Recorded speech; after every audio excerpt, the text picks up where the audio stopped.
ଗୋଟିଏ ଜଙ୍ଗଲରେ ବୁଢ଼ାଟିଏ ରହୁଥାଏ। କିନ୍ତୁ ବୁଢ଼ା ମକା ଚାଷ କରି ନିଜର ପେଟ ପୋଷୁଥାଏ।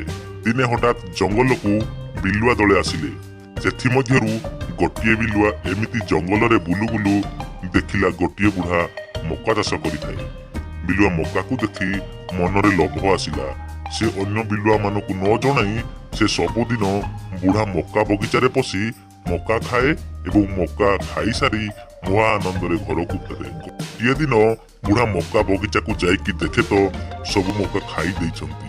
ଏ ଶଳା ବିଲୁଆ ମାନଙ୍କୁ ଦେଉଛି ପାନେ। ମକା ପଦାରେ ଫାସ ବସାଇଲା। ତା ପରଦିନ ସନ୍ଧ୍ୟା ହେବାରୁ ପୁଣି ବିଲୁଆ ମକା ପଦାରେ ପଶିଲା।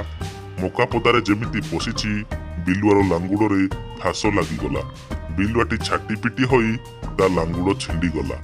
ତାପରେ ସେଠାରୁ ଦୌଡ଼ି ପଳାଇଲା। ଯାଇ ସବୁ ବିଲୁଆକୁ କହିଲା, ମୋ ଲାଙ୍ଗୁଡ଼ଟା କାଟିଦେଲି ଯେ ମୋତେ ଏବେ ବହୁତ ଭଲ ଲାଗୁଛି।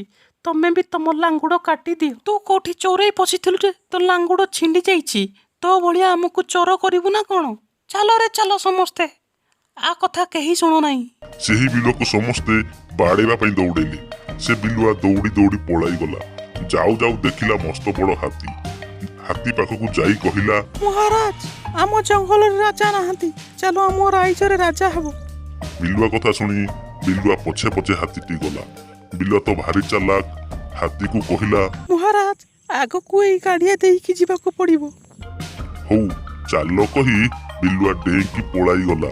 ହାତୀ ଗାଡ଼ିଆ ଭିତରେ ଯାଉ ଯାଉ ଗୋଡ଼ ଖସି ଯାଇ ସେ ପଡ଼ିଗଲା। ହାତୀ ଯେମିତି ପଡ଼ିଯାଇଛି ବିଲୁଆ ସଙ୍ଗେ ସଙ୍ଗେ ତାଙ୍କର ସେଇ ସାଥୀମାନଙ୍କୁ ଡାକି ଆଣିଲା।